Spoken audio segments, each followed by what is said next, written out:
नमस्कार मित्रांनो. रामाचार्य व सीतारामाचार्य यांचे गर्वहरण. ज्ञान असले की नम्रता यायला हवी,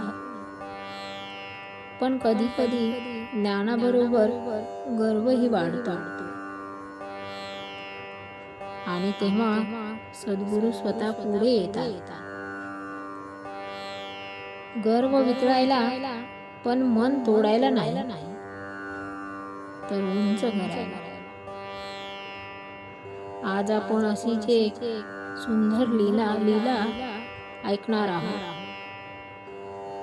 ज्यात विद्वानांचा अभिमान उतरला आणि श्रद्धेला नवीन दिशा मिळाली. ही कथा आहे अक्कलकोट निवासी दयाधन सद्गुरू श्री स्वामी समर्थ यांच्या जीवनातील. खेडमपूर गावातील प्रसंग. एकदा महाराज भीमातीरी असलेल्या खेडमपूर गावामध्ये गेले. तेथे यल्लम्मा देवीचे मंदिर होते. महाराज सेवेकरांसह तेथे उतरले. त्या गावात रामाचार्य आणि सीतारामाचार्य असे दोन विद्वान ब्राह्मण राहत होते. गावचे पाटील आप्पासाहेब हे वैष्णव आणि समर्थांचे प्रेमळ भक्त होते. त्यांनी पुढे भक्तिभावाने महाराजांची षोडोपचारे पूजा केली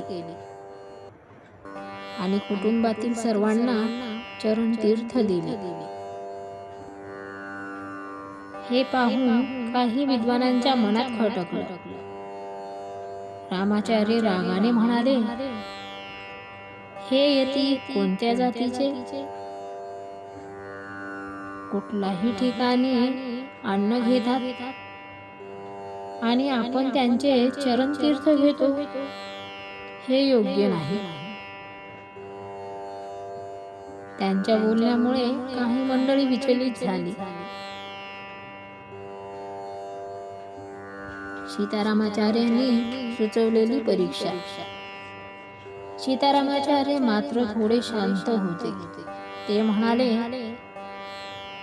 विचार न करता निर्णय घेऊ नका. आधी त्यांची परीक्षा घेऊ. जर ते खरे ज्ञानी असतील तर आपल्याला कळेल. सर्वांनी विचारले, परीक्षा कशी? त्यांनी युक्ती सांगितली. आपण वेद, उपनिषद, गीता, भगवत यातील कठीण मंत्र श्लोक अर्धे म्हणूया. जर त्यांनी उरलेले अर्धे अर्थासह सांगितले तर आपण त्यांना अवतारी पुरुष मानूया. सर्व मंडळी तयार झाली. दुसऱ्या दिवशीची घटना. दुसऱ्या दिवशी सकाळी सर्व मंडळी मंदिरामध्ये आली. काही जण भिंतीच्या मागे उभे राहिले. नमस्कारही केला नाही. त्यावेळी महाराजांसाठी गुटगुटी हुक्का भरून जमादार उभा होता. महाराज उठले आणि मोठ्याने म्हणाले, आज प्रथम तुम्ही ओढा. आमची परीक्षा पाहायला वीर समाज आला आहे. हे ऐकून सगळे दचकले. महाराजांनी त्यांच्या मनातील विचार ओळखले होते. ज्ञानाचा वर्षाव. महाराजांनी स्वतःच ऋग्वेदातील मंत्र, उपनिषदांचे अर्थ, भगवत आणि भगवद्गीतेतील कठीण श्लोक अर्थासह मोठ्या ओघवत्या स्वरामध्ये सांगायला सुरुवात केली. ऋग्वेद, यजुर्वेद, सामवेद,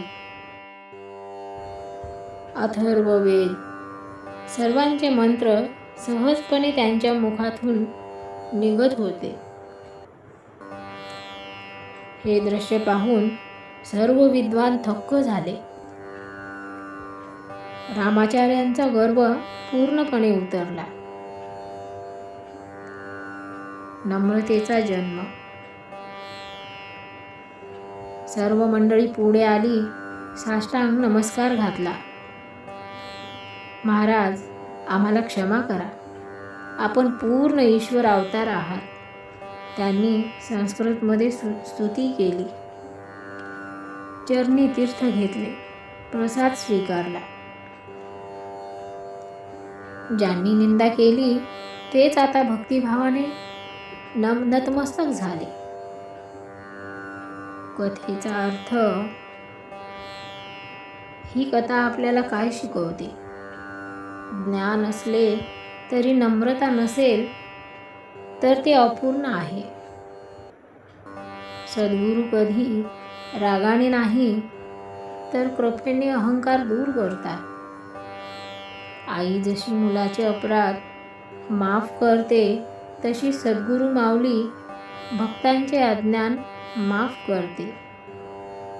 आपण चुकलो तरी जर मनापासून पश्चाताप करून क्षमा मागितली तर सद्गुरू कधीही दूर ढकलत नाही. म्हणून म्हणतात, गर्वाने नाही श्रद्धेने जवळ जावे. सद्गुरूंच्या चरणी नम्रता असेल तर ज्ञान आपोआप पूर्ण होते.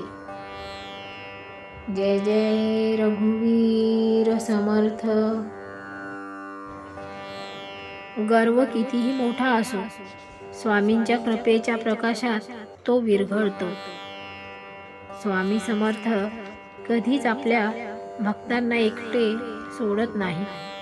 त्यांची कृपा, त्यांचा आधार सदैव आपल्या पाठीशी असतो. श्री स्वामी समर्थ.